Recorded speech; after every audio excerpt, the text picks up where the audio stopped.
انزل انزل يا وزير، انزل انزل يا وزير، انزل انزل يا وزير. احنا اللي يعز علينا ان الوزاره اللي نعتبرها البيت الثاني قاعد تتدمر بهالشكل وتجير لمصالح انتخابيه. مع الاسف انا اول مره اشوف وزير معين 13 مستشار، حتى رئيس الولايات المتحده الامريكيه ما عنده 13 مستشار والاسماء موجوده. طيب هذول 13 شنو انت بتستيرهم فيه؟ او شنو انت بتستفيد منهم فيه؟ وانت لا من خارج الوزاره. شو ينفع الوزاره؟ ما ينفعون المصالح انتخابيه والغطاء نيابي. طيب انت الحين هالمستشارين لما تقعد معاهم شنو اللي قدمته للوزاره؟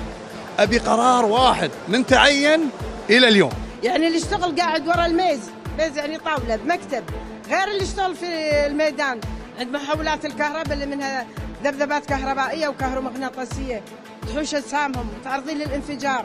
ليش كذي؟ انزل انزل يا وكيل، انزل انزل يا وكيل. يوميا ابصم وانا عملي ميداني، انا اطلع برا، انا مقر عملي فقط مباشره العمل، ثم اقوم في ميداني ممكن الوصيف، ممكن الزور، ممكن المطلع، ممكن العبدلي، فانت تلزمني في بصمه ارجع لها بعد هذا كله. وين الاعضاء؟ ماكو اعضاء مجلس امه، على اساس ان الوزير يوقع لهم كتب الترشيح، 1000 كتاب ترشيح توقع بدون درجات ماليه.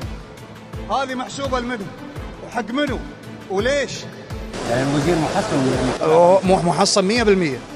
اي وزير تربوي، شلون يمسك وزاره الكهرباء والماء؟ اي تربوي، دكتور في حاسبه، وزاره فنيه، وفي وزاره فنيه هندسيه بحت.